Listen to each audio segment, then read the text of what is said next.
Les marchés avec CMC Markets, trading de CFD sur action, Forex et indices. Salut, c'est Trado, je vous présente aujourd'hui la mise à jour de l'analyse technique du CAC et de Nanobiotics qui m'a été demandé de très nombreuses fois et que je vais faire avec de grandes réserves. Je reviendrai sur ça un petit peu plus tard. Alors, j'ai rajouté un outil aujourd'hui très important pour la compréhension de la séance du jour, mais je vais vite épurer le graphe parce que là, vous allez avoir la nausée. Je laisse juste tous les indicateurs en place, ou juste 30 secondes pour que vous compreniez que le rebond qu'on a eu aujourd'hui ne peut pas s'expliquer avec les outils que j'utilise généralement, puisqu'on n'a pas rebondi sur la M20, on n'a pas rebondi sur le SAR, on n'a pas rebondi sur le Super Trend, etc. Donc maintenant, je vais épurer tout ça afin justement que vous compreniez ce nouvel outil que j'aimerais vous présenter et qui est en fait, bon, il a le vent en poupe, hein, cet outil, ça sert à rien de le nier, et à juste titre parce que c'est quand même pas mal du tout. Et voilà, je vais enlever également le SAR, puisque voilà.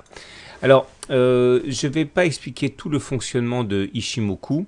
Ishimoku, bon, ça paraît un petit peu barbare, c'est japonais, mais en fait, c'est très bien. Je vais simplement l'intégrer petit à petit, étape par étape dans mes analyses techniques, parce que maintenant, on peut difficilement faire sans, étant donné que de plus en plus de fonds l'utilisent, et donc du coup, fidèle à mon principe sans lequel on évolue dans un monde de prophétie autoréalisatrice, et bien que ce soit bon ou pas, on s'en fiche. L'idée, c'est que de plus en plus de personnes l'utilisent, donc ça a de plus en plus de chances d'orienter les marchés. Voilà.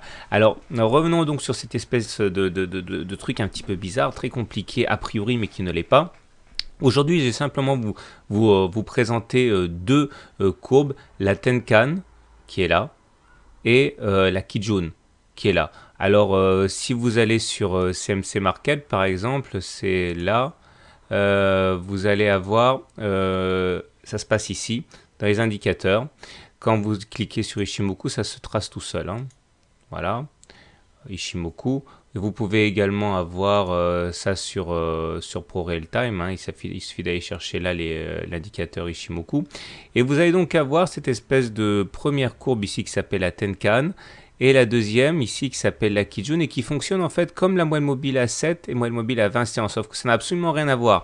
Mais l'utilisation est absolument la même. Et comme vous pouvez le voir, cette espèce de courbe verte, enfin moi je l'ai mise en verte ici. Tiens, j'enlève le Super Trend aussi. Comme ça, on aura vraiment un graphe épuré. Eh bien, vous voyez bien que cette courbe ici a tendance à effectivement jouer un rôle de support lorsqu'elle est sollicitée. Ici, c'était il y a 2 séances, et encore une fois aujourd'hui. Et c'est vrai que sans cet indicateur, on ne comprend pas vraiment ce qui a pu se passer aujourd'hui, mais en le traçant, on voit qu'à la fois la Tenkan a joué son rôle de résistance à la hausse, et la Kijun a joué son rôle de support. Alors maintenant, si on revient un petit peu en arrière, j'avais dit hier qu'on avait eu un avalement baissier ici, et également une confirmation de la ligne de poussée. Il y a véritablement eu une attaque violente en début de séance qui nous a amené à justement aller au plus bas du jour, aller chercher les 4402, et on a rebondi, hein, sur cette espèce de Kijun là, ce qui nous permet donc de dessiner un creux en pince. Alors le creux en pince, de quoi s'agit-il? Le creux en pince, ça a une réputation assez haussière, mais on verra que ce n'est pas vraiment le cas. L'idée, c'est de prendre deux bougies collées ou alors espacées de une ou deux bougies, hein. Enfin, l'idée, c'est que surtout, toutes les configurations sont possibles. Ça peut ressembler à ça, ou alors à ça, ou encore à ça. Mais l'idée, c'est qu'on va visiter les mêmes niveaux de plus bas sur ces deux séances collées ou quasiment collées. Et l'idée, c'est que ce niveau va donc être un niveau de support qui va être détecté précocement par le double creux. Alors la réputation, c'est que derrière il y a une hausse après un double creux, mais là statistiquement on se rend compte que ce n'est pas vrai. On a à peu près une chance sur deux de monter, une chance sur deux de baisser, donc c'est pas pour ça qu'il faut l'utiliser le creux, c'est parce que on peut effectivement, comme je viens de le dire, détecter prématurément des niveaux de support qui peuvent être intéressants, et donc du coup ça pourra nous servir pour les séances plus suivantes. À regarder quelques exemples sur le CAC. Alors là, effectivement, on a un creux ici, un creux en pince là, et derrière, il y a une hausse. Là aussi, à un même niveau de plus bas avec une hausse, etc. Et là, une hausse, alors là, effectivement, vous allez dire, ah, mais si, c'est un signal de hausse. Oui, mais c'est pas toujours le cas, hein. En tout cas, le plus important, c'est de remarquer que ça nous permet de mettre en place un nouveau niveau de support. Donc, je l'ai repéré ici, il est entre 4402 et 4405. Voilà, donc maintenant, qu'attendre de la suite? Eh bien, si on s'en tient à notre indicateur Ishimoku, eh bien, tant que ce niveau-là tient, tant que le Kijun fait support, il n'y a aucune raison de penser qu'on passe en tendance baissière. On le passera en tendance baissière éventuellement plus tard, mais il s'agirait déjà de casser ce Kijun. On n'y est pas, surtout qu'on a derrière un creux en pince, comme vous l'avez vu, hein, ça peut être assez intéressant à suivre. On remarquera également que comme sur la séance d'il y a 3 séances, là, on a fait une nouvelle ligne de poussée. Je vous rappelle, hein, une bougie rouge, une bougie verte qui commence plus bas, mais qui termine plus bas également que la moitié du corps. Je vous renvoie à la séance ici, hein.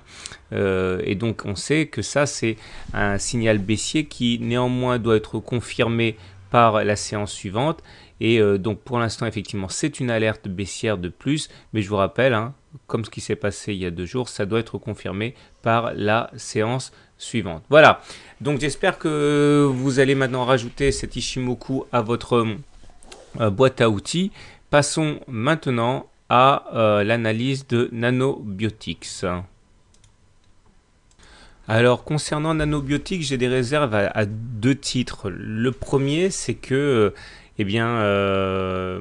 c'est pas très lisible. Honnêtement, généralement, les actions répondent bien à l'analyse technique et là, par contre, les signaux sont très contradictoires, voire assez difficiles à décrypter.